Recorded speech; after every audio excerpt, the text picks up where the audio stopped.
Welcome to Suman TV. ప్రస్తుతం మనతో పాటు ఉన్నారు డాక్టర్ సూర్యతేజ గారు, సైకాలజిస్ట్. నమస్కారం సార్. నమస్కారం. సార్, అసలు యాంగ్జైటీ అంటే ఏంటిది? అంటే నవేడేస్ ఈ జనరేషన్లో పెద్దవాళ్ళు కానీ, చిన్నవాళ్ళు కానీ, పిల్లలు, పెద్దలు చాలామంది చాలా తొందరగా ఆందోళన పడుతూ ఉంటారు.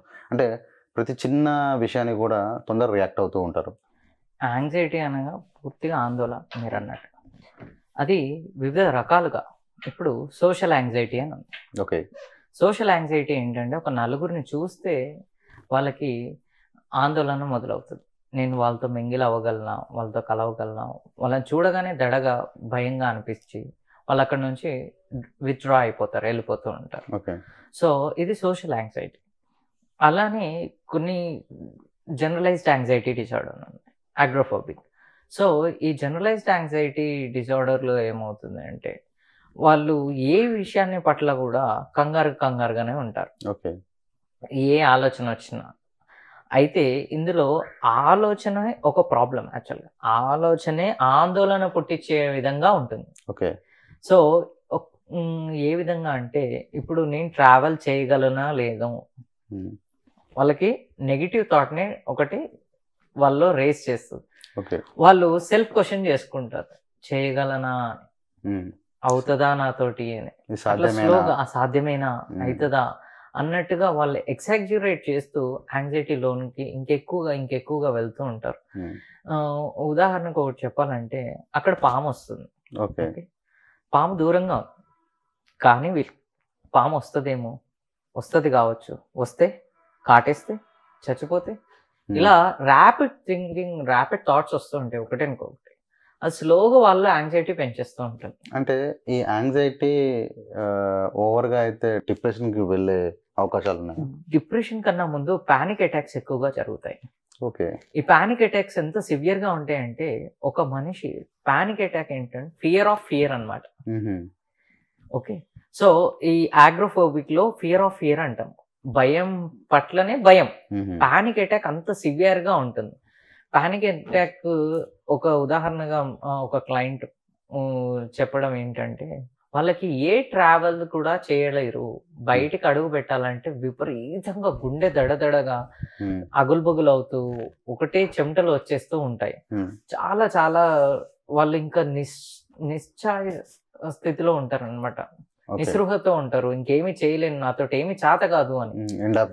ఇంకా అంతే. ఇంకా కొంతమందికి ఇంకా ఇప్పుడే ఇదే నా చివరి క్షణం, చచ్చిపోతున్నాను, ఇంకా అయిపోయింది, వాళ్ళు అలా చెప్పేస్తూ ఉంటారు కూడా పక్కన వాళ్ళకి, అయిపోయింది ఇంకా అయిపోయింది అని.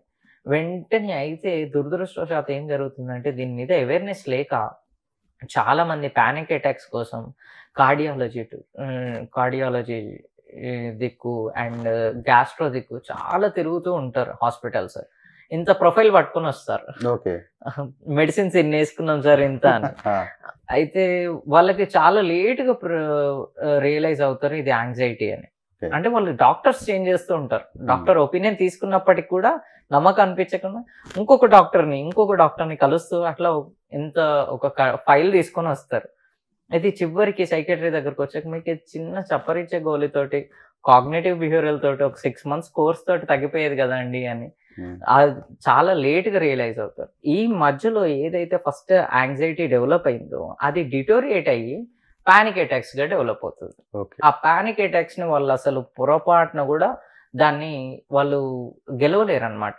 చాలా చాలా చాలా తీవ్రంగా ఉంటుంది.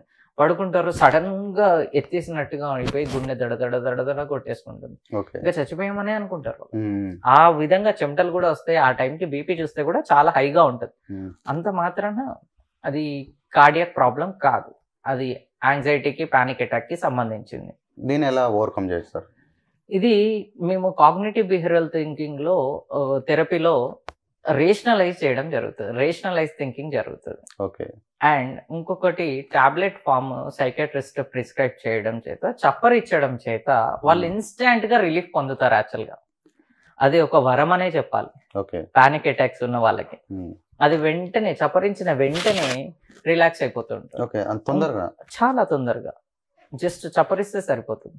అండ్ ఇంకొక విషయం, అబ్డామిన్ బ్రీతింగ్ చెప్పడం జరుగుతుంది, జాకబ్సన్ రిలాక్సేషన్ టెక్నిక్స్ చెప్పడం జరుగుతుంది, ఇట్లా మజిల్స్ కాంట్రాక్ట్ చేసి వదలడం అలా. సో డైవర్ట్ చేసి వాళ్ళని కొంత దాని నుంచి విముక్తి ఎలా పొందగాలి, అప్పటి నుంచి మేనేజ్మెంట్, ఆ పానిక్ అటాక్ మేనేజ్మెంట్ ఎలా చేసుకోవాలో చెప్పడం జరుగుతుంది.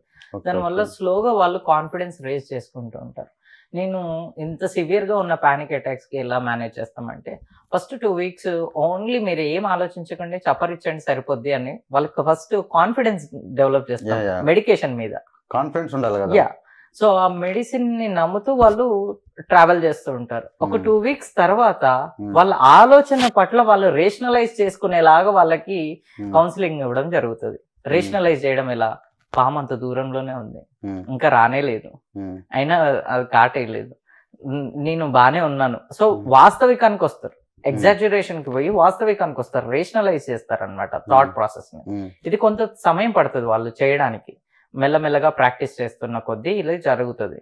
అండ్ ఇంకొకటి ఆ బ్రీతింగ్ కూడా ఆ టైంకి ఎలా మనం అబ్డామిన్ బ్రీతింగ్ చేస్తూ వాళ్ళు ఎలా రిలాక్స్ చేసుకోవాలని చెప్పడం చేత కూడా వాళ్ళు దీని నుంచి కొంత విముక్తి పొందుతారు. కొంత డ్యూరేషన్ కొన్ని కౌన్సిలింగ్స్ సిట్టింగ్స్ అవ్వడం చేత they lower come it. Okay, thank you sir.